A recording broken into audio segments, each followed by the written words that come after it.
Good Sunday morning. Thanks for being here. I'm Kristen Weaver. Let's get right over to Stephen Nairns in the Bob Mills Weather Center. A really busy night for you guys, Stephen. Things are finally slowing down a little bit for now. That wind knocked down power lines, ripped trees from their roots, even blew the back straight off this mailbox. Craig and Lori, this is what it looks like all over town. Homes are flattened or destroyed. There's debris just everywhere.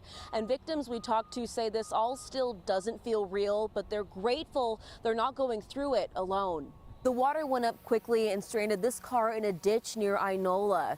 As you can see from the sky, the water has receded quite a bit, but there are still several flooded spots out here. It would also require an initial background check for the adults homeschooling.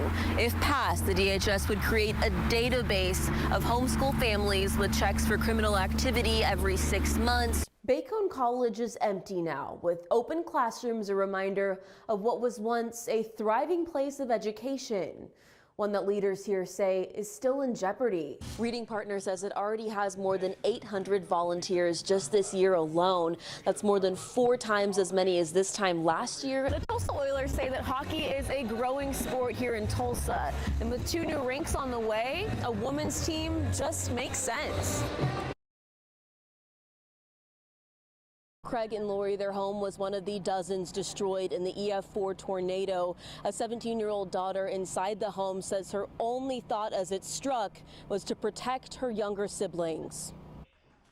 The Osage County Fairgrounds are cool and quiet, a solace for storm victims. Volunteers have stocked it to the brim with food and supplies. But the only ones here today are the Ramseys. The whole entire house, it sounded like an explosion. The windows just blew in, glass everywhere. Jonathan Ramsey, his 3 kids, and their dog have nowhere else to go after the tornado destroyed their Barnesdall neighborhood. I could not recognize our neighborhood at all. Seeing it during the daylight, I didn't even know where I was at. Their home is unlivable, and because their cars are destroyed, they have no transportation. That was our Nissan. But I've always had a really bad fear when it comes to storms. 17-year-old Araya is still in shock from the terrifying night taking shelter. The bathroom door was still open, and that's when I saw the edge of the house as well as the walls. I saw the walls like vibrating, and I saw the edge of the house get lifted up a little bit. Her only thought was protecting her little sister and brother. When it initially hit and when I saw the glass start flying, I threw myself on top of my siblings because that was my first instinct. And I'm glad that they didn't get hurt. Neither one of them did. The family is finding bright moments in all this darkness. And although they don't know what's next, you never expect it to happen to you until it does. They do know they have each other. And residents and volunteers have been hard at work all day to continue chopping trees and removing debris. Everybody is pulling together to see this town thrive again. Live in Barnesdall, Kristen Weaver, Oklahoma's Own, News on 6. The victim says she was just trying to help the suspect get where he needed to go before he brutally attacked her here in the street. He just said he needed directions. Stephanie Pomeroy has worked for 5 years to become the general manager at her downtown Tulsa hotel. She says this week she saw a man outside talking to some guests. She says she gave him directions since he said he was lost, but he quickly came back and started undressing outside. I just said, hey friend, this is a business. I'm gonna need you to get up and, put your pants on and keep moving. And then the next thing I know, he's just coming at my face and just punched me in the face. Somehow I ended up on the ground. Police say this man, LeCount McClendon, kicked her in the face a dozen times. Stomping, kicking, and stomping, and it just felt like forever, and I was just screaming and screaming. I saw how bad she was, and that's when I stood up and I screamed, somebody stop him. Courtney Roberts was downtown about to get a bite to eat that night. And that's when my fiance said what he said, oh my gosh, he's beating her right here. Courtney says a few men diverted the suspect's attention and she stepped in to help Stephanie. I'm just glad that we were there to step in. I'm just very thankful for her and everyone, because it just felt like forever that I was on the ground. McClendon was arrested that day and is still in jail with a bond set at $4,000. He has previous convictions, including for assault. It's up to the judges now and the court system. Stephanie has bruises, a broken nose, leg and arm injuries, and is in a lot of pain, but thankful to be alive. I just really appreciate everybody that did help.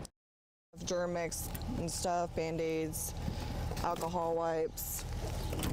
Officer Sierra Compton and Corey Bryson keep this truck full of anything and everything needed for their daily calls. More Narcan, bug spray, because bugs, and then blood kits, first aid stuff. Once stocked, the two load up and hit the road. We constantly patrol, like we are not sit-down people. Officer Compton with Barnesdall Police and Bryson with Grand Mental Health are one of two crisis intervention response teams. They began working together in December, responding to mental health calls and doing general patrol. The team will come to areas all over town to talk to homeless people and see if they can help. They say they've seen a lot of success stories and that keeps them going. So far, the two have met 54 people and found most of them are local to the area and all have different reasons they're homeless. A lot of this is about building relationships. That's one of our goals in this unit too, is to prevent arrest if we can. We've been full probably for a year now. With 1 or 2 days, we may have 1 or 2 beds available, but it soon fills up. Errol Hayda is the director of Lighthouse Outreach Center, a solace for homeless people in Bartlesville to relax, worship, sleep, and eat. The crisis team often calls him to find beds for people they meet on the street. Take people that have drug and alcohol addictions, abusive situations, financial difficulties. The crisis team took us to an apartment complex to meet a brother and sister, now with a roof over their heads after years of homelessness. If we didn't have them, we wouldn't have this place. For the two women hitting the streets daily to help, these success stories prove their work is paying off. Love y'all. You guys be good. In Bartlesville, Kristen Weaver, Oklahoma's own News on 6. Good Saturday morning. I'm Kristen Weaver. And I'm Megan Gold. We're happy you are starting your Saturday with us. We have got a lot to talk about. Yes, very busy morning. A lot that you're keeping track of. It sounds like we are in the red zone today. We are. News on 6's Eden Jones is live with why officers say this was a very scary situation for people nearby as well as officers. Eden. Troopers say the number of people driving in the wrong lane is becoming a big problem and one that's dangerous for other drivers as well as troopers. Those who knew Kinsey say her favorite thing to do was play soccer.